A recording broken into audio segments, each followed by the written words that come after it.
Hello? Hello, is that Aydenne? It is. Hello. Hello. Hello. It's Chant from Sound Fusion Radio. Hello, my darling. How are you? Hello. I'm very well indeed. How are you today? Oh, fantastic. Yeah, just come back from the gym. The weather's fantastic. It's all good. It's all good. Yeah, it's nice, isn't it, to have some to have a bit of sunshine at long last. Oh, goodness, yeah. So I love your show. Really spinning some lovely songs, aren't you? Oh, I hope so. Yeah, I like to mix it up a bit and try and bring in different ranges of jazz. You know. Oh, so you've been enjoying the shows? Yes, I've signed in when I can, you know, but yes, I mean, you've seen some of the tweets when I say, oh, I love that song. So, yeah, really do enjoy it, actually, yeah, very much so. Oh, thank you very much. It's really, really nice for you to say that. That's a pleasure. Now, I wanted to start off, obviously, the interview with you. I really want to know a little bit about you, really, more than anything. Where you, okay. Obviously, what age you started, and because I understand that your father had a huge influence on you. Massive. Absolutely massive. Well, I grew up, my father was a saxophonist, and he also played guitar. He played clarinet, mandolin, and piano. And as I grew up, everything I listened to in the house was jazz. It was Benny Goodman, it was Ella, it was Sarah Vaughan. When I was 6 years old, he gave me an album called You're Mine You, which is a Sarah Vaughan album produced by Quincy Jones. And I just fell in love with it, even as a child. My mother scolded him and said she wants dollies, not jazz albums. But she was wrong. She was very wrong. And so that's really where my influence started. Sarah Vaughan, because I've got this big, deep voice, which is quite common in my family, apparently. In Dominica, in the West Indies, I've got aunties with this big voice, and everybody, as I grew up, said, wow, that voice of hers, just the speaking voice, you know. And then, like I said, I just fell in love with the music and the songs and the melodies, and I just kept singing them and singing them. I didn't have, it took a really good friend of mine to give me a little bit of a push and said, you know something, you need to do something with that. And so I did. I set about wanting to do live performances, because that's where I started. It was one of those evenings where you, with a few friends, you had enough wine, and I attempted to sing a song, and the room went silent. And everybody was just looking at me as if to say, oh my goodness.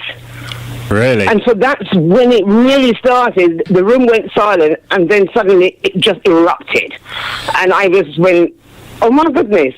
And that was the turning point. That was it. And I thought, well, I need to do something. So I did. So what age were you then? Do I have to say? Do I have to? I was, shall we say, I was late 20s, which is a late starter. So how did you then obviously get into like performing, and did you go to like local pubs, clubs and things like that? Yeah, well, basically what I did is I had a look at all my record collection and what had instrumentals and what didn't at the time, or vinyl of course, and I wanted to master This Masquerade by George Benson. Oh yeah, the Leon Russell song. And I thought, if I can master that, I'm on my way. And I kept recording it and getting other people that were already in this industry to listen to it and say, well, what do you think of my diction, this, that and the other? Some of them pull me apart for my betterment. And then I really worked hard on my diction, and then I just kept going from there. Once I had a few songs under my belt, I went to the local pubs at the time. There was a Frog and Nightgown in the Old Kent Road. That was my very first proper gig, paid gig, and they gave me a chance, and I never looked back. Never stopped. Never stopped. I wasn't even nervous, which was a surprise. I started an all-girl group called Capricorn, because all three girls were Capricorn. They were doing BVs for me. and it just went on from there. Because I see looking at some of the web pages now, I've been obviously looking at to try and find a little bit more about you. That you did some sessions as a soul singer and a house music singer. That's right. I recorded with, first of all, I did my first single live from London with Noise Records in Belgium. And yeah, I was signed to them for about 4 or 5 years until they went bust and I got released from the contract. And then I went on to do Stand Up and Be Free with Jet Avenue, which is still available, I think. I really enjoyed doing that. Then I did Right Time with Gun Records. Again, I really had a great time in Europe doing those and performing over there. But really, my heart was in jazz, always has been. And once I had done a few things, I just wanted to, obviously stretch myself and do different things. And once I had done them and enjoyed myself, I thought, you know what, I'm going back to my roots here. And then I just carried on doing jazz and live performances from there. So, say it was the love of jazz that brought you back. Oh, goodness. Dance music, garage, I did some garage tracks as well. It's all great fun. And for me, it was almost like a busman's holiday. But at the end of the day, if someone gives you a track to record and it's a Post-it note, when you fall in love with songs that have a beginning, a middle, and an end, you have to. My heart was telling me I need to go back to a real song that I can tell a story.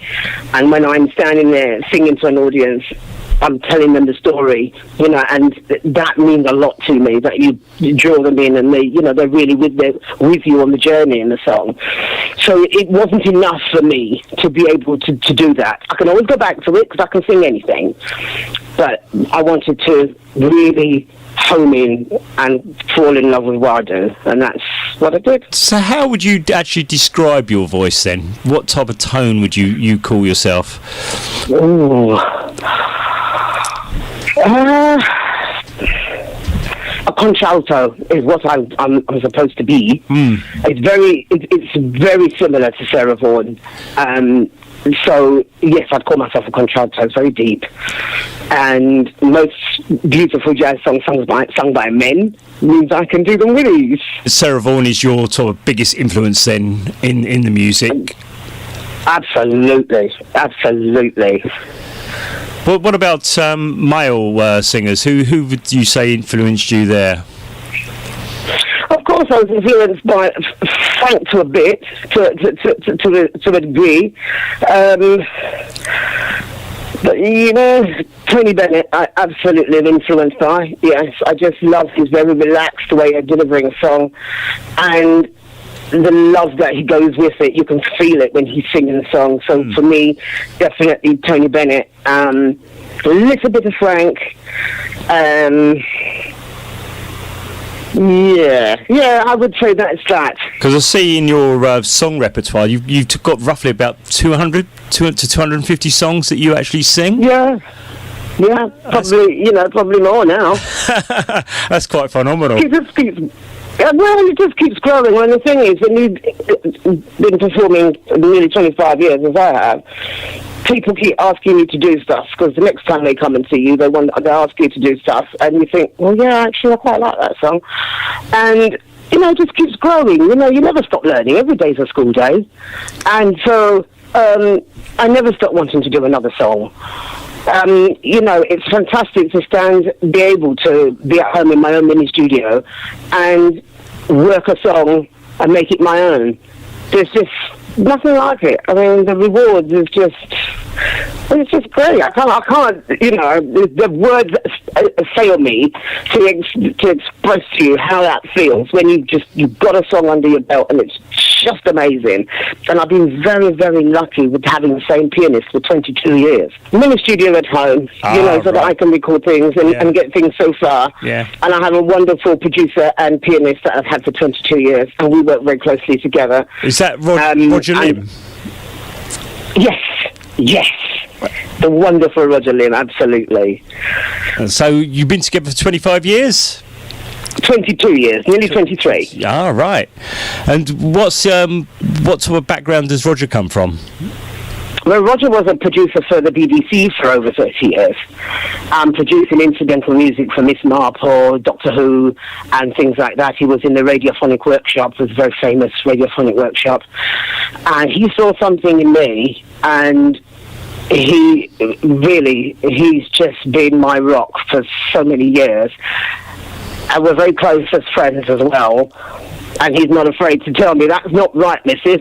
So, but you need that when you're starting out. You need to be open-minded enough to accept it too, and to have somebody with that sort of credibility to be able to sort of mold you in the right or push you in the right direction. It was priceless. You can't put a price on that. So. Yeah, I was I'm very fortunate. So he's the actual keyboard player with your band then, Jazz Culture? He certainly is, and he's also the MD and makes sure everybody does what they're supposed to do when they're supposed to do it. Yeah. What about the other members of the band? What sort of influences and where do they come from, and what sort of styles and everything that they into? Well, it's been an organic growth, really. My guitarist, he's been with me nearly 12 years now, I think. I would say that he's influenced by the great blues players. He does have a very natural aptitude to just sort of make you almost, when I'm singing, to turn around and say, goodness me, that was amazing. And after 12 years, he can still do that. I think he's really, really something very special. He's influenced by B.B. King and all of those. Yeah. Very, very, very, very. His name is Clinton Paul. Very, very talented man. Extremely. And then, of course, I'm lucky enough to have two drummers, because one of my drummers, which is Andrew Huggett, he does the shits as well. Right. So I need to have two drummers that are up to speed with everything I do, because I never have, this might surprise you, but I never have a set list. Right. Never.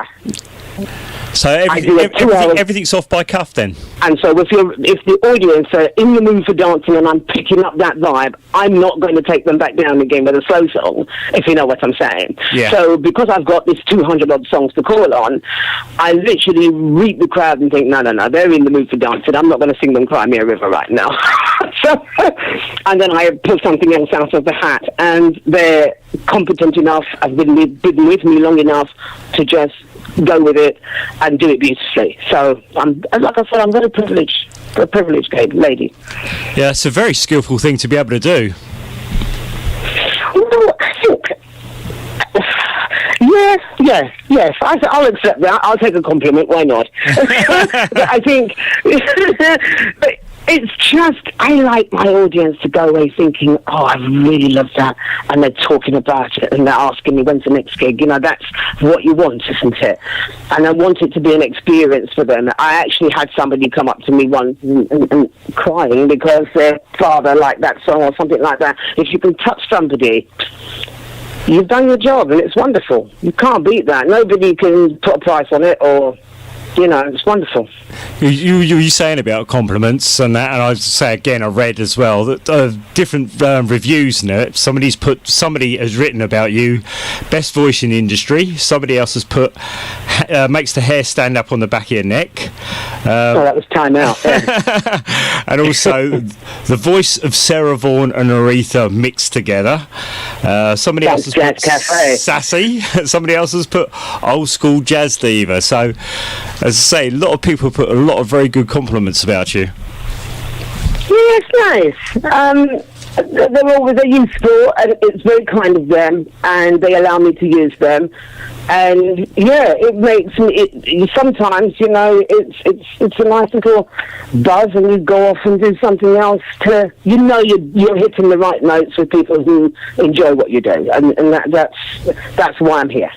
Yeah, because I'd say everybody needs a little bit of a boost to their confidence when you are performing.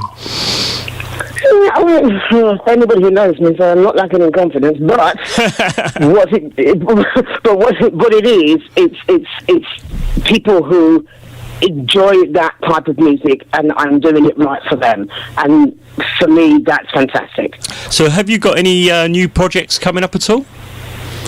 Yes, I'm working on an album which is a tribute to my father. Sadly, my father now has vascular dementia, and this is a tribute to him, to thank him for all his support over the last 20-odd years, for the encouragement, for the influence. And it's called Midnight Colours. It's a selection of blues and jazz, some original and some covers. And really, it's a nice sort of winter kind of relaxed. You got the fire roaring away and you're listening to something fantastic.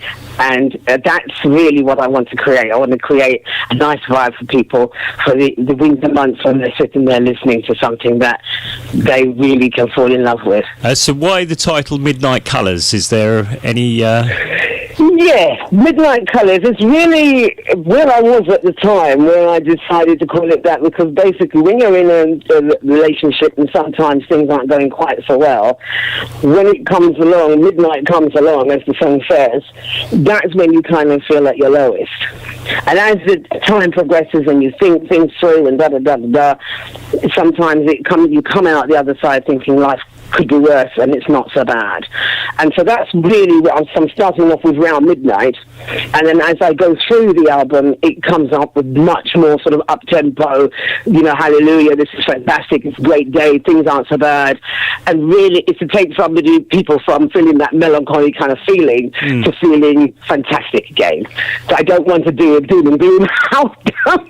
I want people to enjoy it, love the song, and take them on a little journey until they start to feel fabulous again. And then they play the whole thing again because it takes them on that journey. Yeah, very nice. Very nice, like that. The other thing I was to say, what other previous tracks have you managed to record? I've done Misty, I've done Nearness of You, I've done one of my own called The Ladies in Love, which I will put on the album. I've done so many. House is Not a Home. I was just asking whether there was a specific song that you had heard. Well, there's two actual tunes that I was listening to last night and everything, and I just thought, wow, I really enjoyed those. And that was Call Me and I'm Beginning to See the Light. And especially the second one, I'm Beginning to See the Light, I just thought, wow, that was such a lovely song. Beautiful. Oh, I love that song, I'm Beginning to See the Light. Isn't it great? And Call Me, it wasn't a song, it was one of those songs, you see, this is where this 250 songs comes from. Saying that Call Me wasn't a song that I would have picked for myself, it was a song that somebody in the audience had said to me, right, I'd love to hear you sing this. I went home, played it a few times, and I thought, wow, yeah, that's a nice song. I could put a little Aydenne Simone style on that. Went into the studio with Roger, and the result is what you've heard. And people get quite cross with me if I don't do it in a set, but it is a beautiful song, isn't it? It is absolutely stunning. And I love I'm Beginning to See the Light. Now, that came from my parents' influence, because both my mother and father were huge fans of Eddie Gourmet, who was Sid Lawrence's wife. And that's where I first heard that song, when I was probably a young teenager. And again, the influences come through, and I asked Roger, do you know this song? Yes, and there we are. There's the result. I love that song too. Yeah. Yeah, because you're saying about Andy Williams, is funny enough, was one of the songs I quite often played towards one of the end of one of my sets when I'm DJing in a club, and that's Can't Take My Eyes Off You, because I think it's such a lovely song. Do you know, I've been asked to sing that song a number of times. Maybe, Doug, you've given me the impetus to go and do it. No, it's just such a smooth song, and it's just a nice way to finish the evening. Okay, Doug. When I've done it, I'll ring you. Oh, yeah. Give me first airing of that one, please. Definitely, my darling. But as you know, I'm off to do, in a couple of weeks, I'm off to do Newport Jazz. Yeah, I saw that. That was going to be my next question, actually, because I see 20th of July. 20th of July, you're off to the Newport then, Isle of Wight. Absolutely. I'm so excited. Because it's different for me, because obviously I'm not performing with my pianist, I'm performing with Keith Ingham. Yes, I see. But I don't know whether you know it. I don't know whether you know anything about him. I don't, but when I went onto the website this morning for the Newport Jazz Festival, and I thought I'm going to have to look him up, because whenever I see somebody I'm not sure about or I don't know, I have to go and investigate. Okay, well, he's just terrific. I mean, he's creds. I mean, he's a former pianist and arranger for Peggy Lee, Benny Goodman, Ben Webster. I mean, it doesn't get better than that, does it? No, that's some of the greats. I know, and what's beautiful is that they asked me. So I'm just absolutely excited about it. They both are, because clearly maybe he can hear the Peggy Lee influence as well, who knows. But yeah, he really has played with all of the greats, and I am absolutely overjoyed and very honoured to be working with him. And it's going to be a fantastic lineup as well. Yeah, are you playing just the one night, or are you there for the whole weekend? I'm there for the whole weekend to soak up the Jim Mullins and the Martin Taylors. But I'm only doing the one night, to answer your question. I'm only doing the one night with him. More's the pity. Yeah. But I'm only doing one night with him, but I'm doing 2 sets. And I just honestly can't wait. Really cannot wait. And Isle of Wight seems to have a history for the love of jazz. And this is really going to be something very, very special, I think, and a very beautiful place. But I was going to ask you, because I actually live in Eastbourne, and I see you do come down to Brighton and play in Brighton. So I'm keeping my fingers crossed that you're going to be coming down and doing a gig down here at some stage. Oh, absolutely. At the moment, let me tell you, the band and I didn't finish telling you about the lineup, but the band and I, we are going to start recording in the next 2-3 weeks. Once I've come back from the Isle of Wight, we're starting to record the album. And then I will be bringing the promotion, of course, to Brighton. Absolutely. Probably at the Brunswick, I would have thought, because we love the sound there. Right, okay. I'm writing that one down. That's the Brunswick. Yeah, I'll probably be at the Brunswick, definitely. Right, definitely. So, yeah. Oh, well, that's something I will really, really look forward to, because I'll say I'll enjoy that, because I just spent the weekend at the Blind Jazz Festival here in Sussex, and again saw some artists that I knew nothing of, and I was blown away with some of them. And as I said, that's made me go back and to look different people up as well. So I love coming to see live jazz. Well, I'm hoping that it could be because I'm in that world, but I'm getting the sense that jazz is really having a real new lease of life. I really do get a feeling about that, because I think people are desperate to hear real musicians play instruments that they have spent their life learning. I really do, and I think some of the things that I'm getting used to in terms of your X Factor and this, that, and the other, I think it's kind of leaving people wanting. To a degree, I think it's leaving people wanting.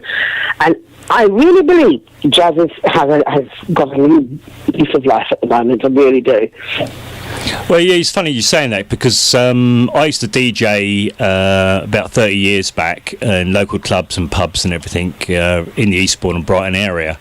And I obviously got married, gave it all up and everything like that. And it was about 8-9 years ago, I went along to a Motown review at the local theatre, and it was absolutely packed. And I suddenly thought, people still love this music. So I thought, record collection out, find me old DJ and stuff, and started off again and everything. And obviously met up with with everybody at Sound Fusion, and has gone from there. And I'm surprised how much soul music has really taken off again.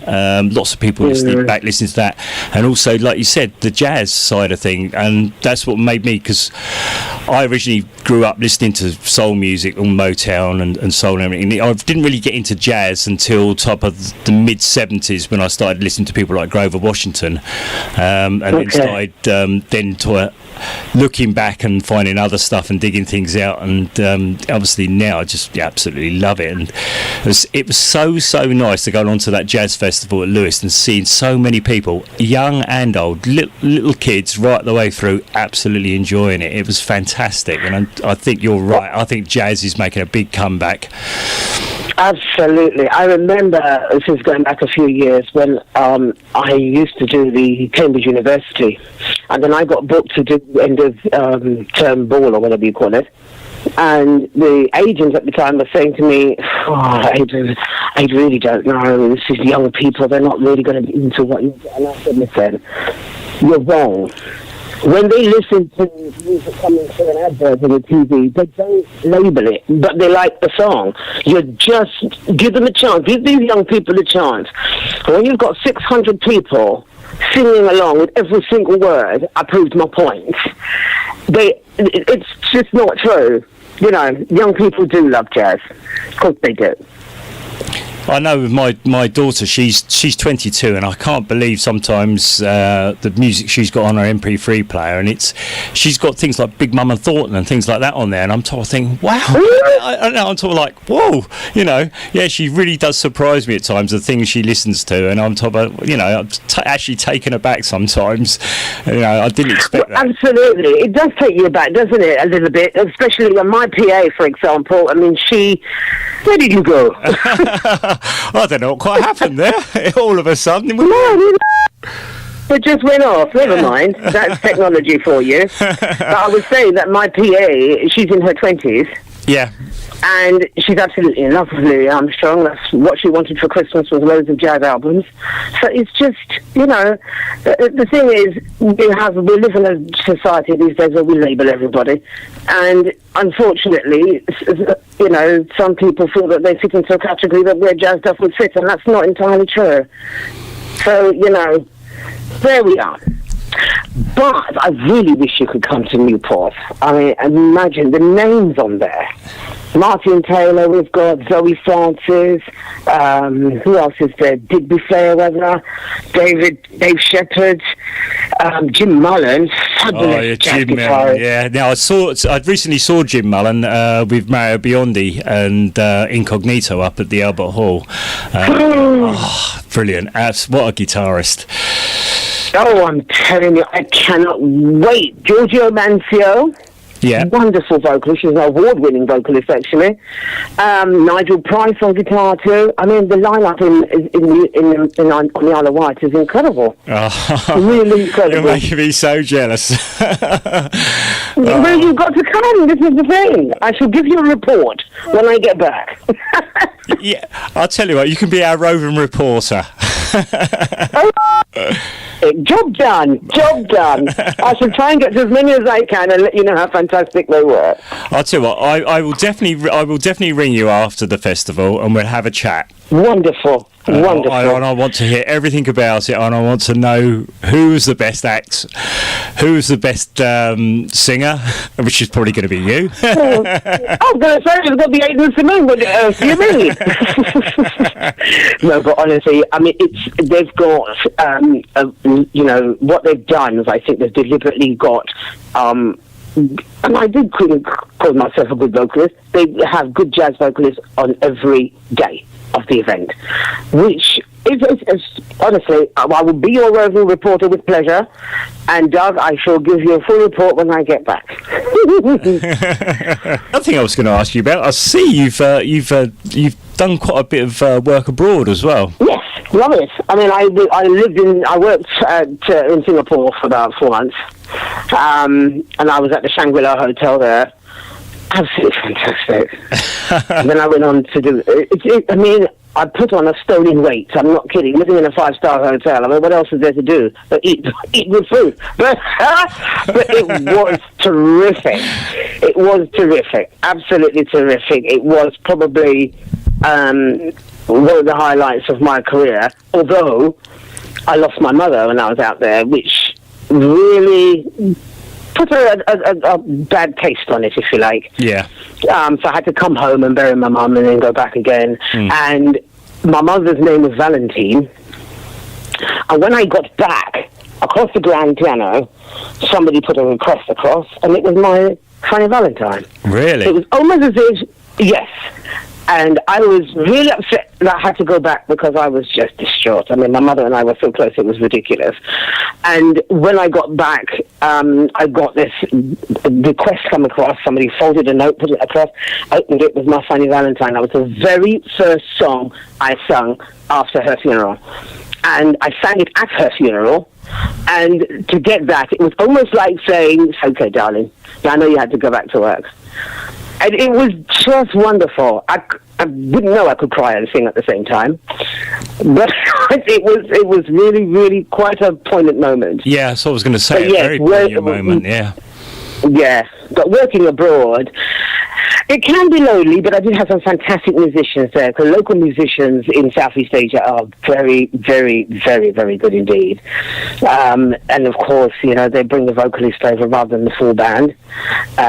But I not a day did I not thoroughly enjoy my performances. It's hard work, you know. You work 3 or 4 hours a night, 6 nights a week, but you enjoy every second of it. I certainly did.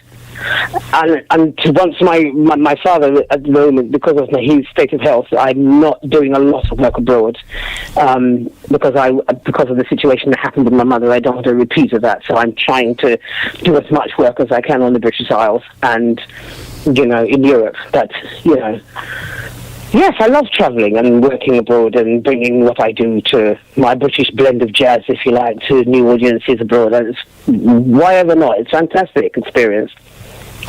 So after the finish your album, you're going to then be touring Britain at all with more dates? Yes. And you'll be the first to know the dates. I can tell you I'll be doing 2 in London, one in North London, one in South London, and then I'm going to Ghana in Africa to do there.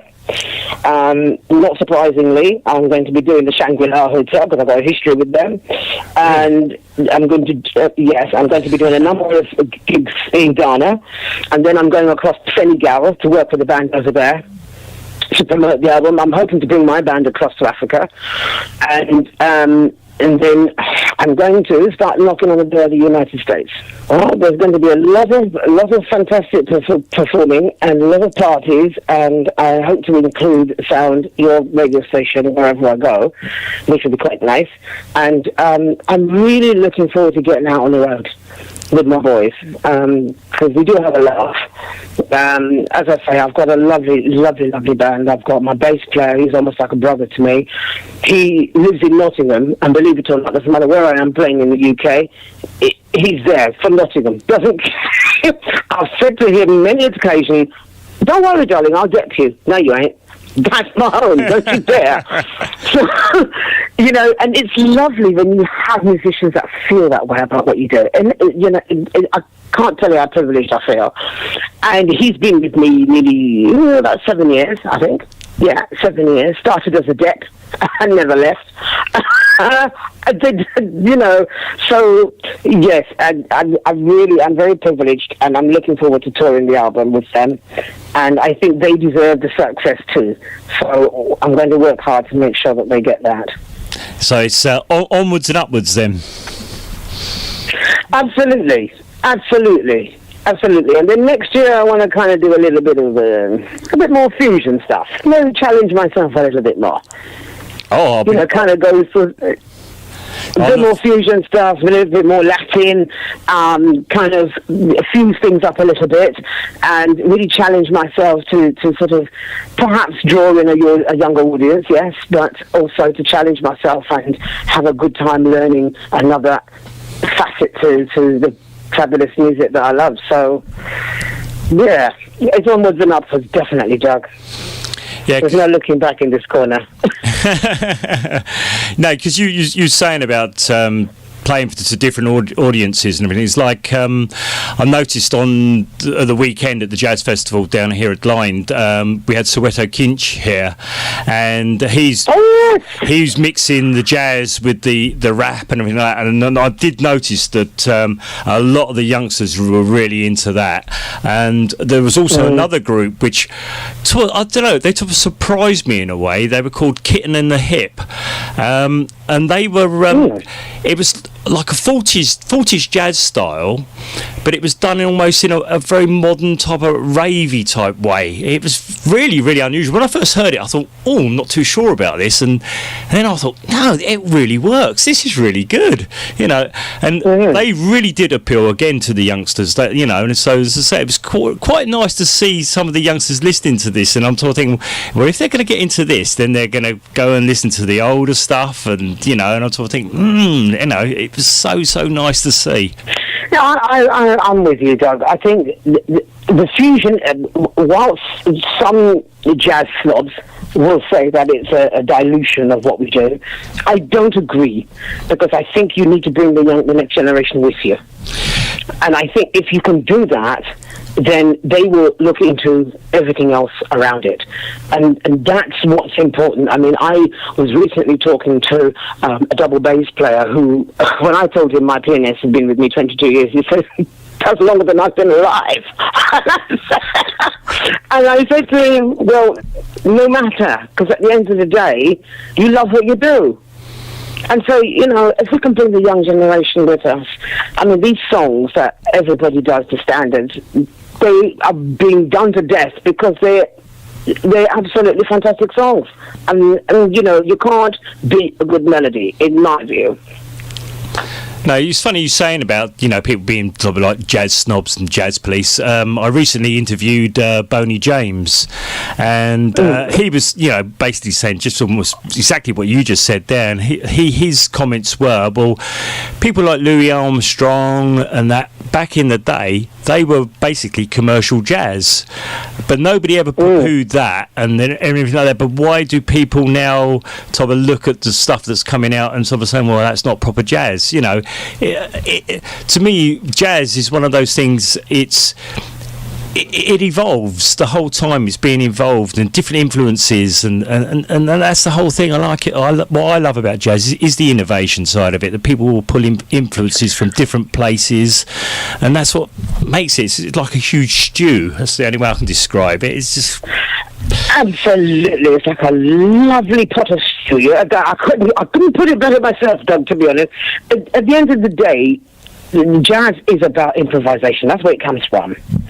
And we all, whether you're a writer, whether you're a songwriter, whether you're a singer, we all subconsciously, I mean, you're not intentionally doing it, but you do take bits and pieces from here and there. But that is what jazz is about. And so if you can take an old song and reintroduce it to somebody with your take on it, with your spin on it, and somebody suddenly thinks, wow, I love that, that's jazz. Louis Armstrong famously said, if you have to ask what jazz is, you will never know. And that's the reality of it. It is. People just fall. Yeah, it's a music that can touch anybody, anywhere, anytime, and they haven't labelled it. Like I said, we live in that society where we're labelled, but they just fall in love with that melody and those old standards that are perhaps performed by the likes of Jim Mullen or me or whomsoever else, and we make it our own. Somebody else somewhere has fallen in love with a melody that was beautiful to start with. I'd like to know who the new writers of the jazz standards are. That would be interesting to see who's going to be playing what I'm doing in 40 years. But jazz is about improvisation and development, and it evolves, like you say, in a way like no other music really does, I would think. But I love it. I wouldn't do anything else, I'm afraid. I'm glad you're doing it, and long may you continue doing it as well. Oh yes, please, with my Zimmer frame. Well, I mustn't delay you anymore because you've probably got lots of things to do, especially as you've just come back from the gym. Yes, trying to look after myself. The older you get, the more you must look after yourself a little bit. Yeah. But it hasn't been a delay. It's been an absolute pleasure chatting to you, to be fair. Oh, thank you very much. It's been an absolute pleasure. You're absolutely, I haven't been actually interviewing people for that long because, as I said, I was more of a club DJ, and as I say, I got involved with Sound Fusion Radio, and they said, well, you're doing a jazz show, you need to interview people, and I was like, right, okay. So you're actually my third interviewee. So it's been absolute pleasure, and I will definitely contact you after the jazz festival, and we will have another talk, and I will know what's going on, and I want every detail of your new album as well, and I'll be looking forward to being able to play that as well. I can't wait for that. I can't wait. I am so excited. I mean, I can't tell you what it feels like to do.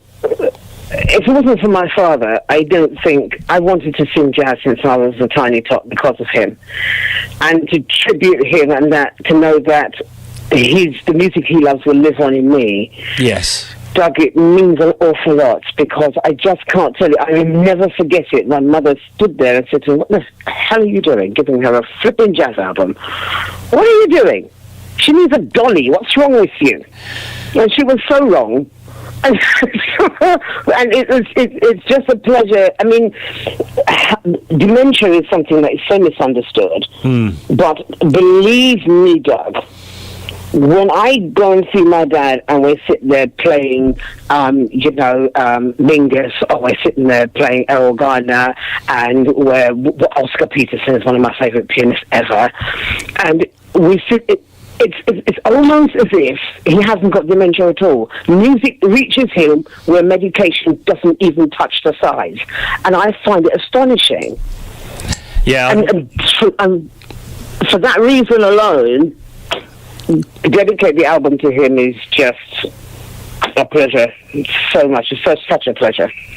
I mean, and I'll share this with you, when my father watched a DVD of me performing on the Isle of Wight at the International Jazz Diva Festival, he sat there and wept and said, that's my daughter. No. Do you know what I mean?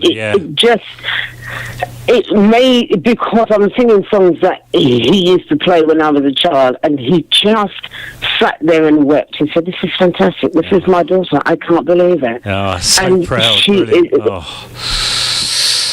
Now you can see why. I mean, that was the little trigger for the Midnight Colours album. It was kind of like, let me do this for you. Yeah. And it's just... Doug, what a pleasure it's been to talk to you, my darling. Thank you very much. Very, very much. You've really made my day. It's absolutely brilliant. Oh, bless your heart. And I'm coming to see you with the album, all shrink-wrapped and ready to go. Oh, can't wait. So that we can have another chat another time. Yes, I would love to. It's been an absolute pleasure. It really, really has been a pleasure, Aydenne. The other thing I was going to say... Thank you, sugar. Sound Fusion Radio, listening to Doug on the radio. Don't turn your dial, do nothing else, and here's some jazz for you. How's that? Oh, that is absolutely perfect. I'll tell you what, Anna, our production manager, who's obviously, she's arranged this interview, and that she will go mad for that one. I can guarantee she'll go, wow. Oh my God. No, well, ladies and gentlemen, listen to Doug Chant. Sound Fusion Radio. Jazz is where it's at. Okay? Oh, anything you need from me, just give me a shout, darling. Oh, yeah. Well, as I say, it's been a pleasure, and we'll catch up soon, and we'll have another chat. And, don't forget, you're our roving reporter. We want to know everything about the festival. Wonderful. I look forward to that. Take good care, darling, and thank you so much. Thank you very much. Love it, and keep up the good work. It's been absolutely amazing, and I can't wait to play your tunes on my show now. I can't wait either. Thank you, darling. Have a wonderful afternoon. Lovely. Thank you. Bye. Take care. Bye-bye. Bye. Bye-bye. Bye. Bye. Bye-bye, love.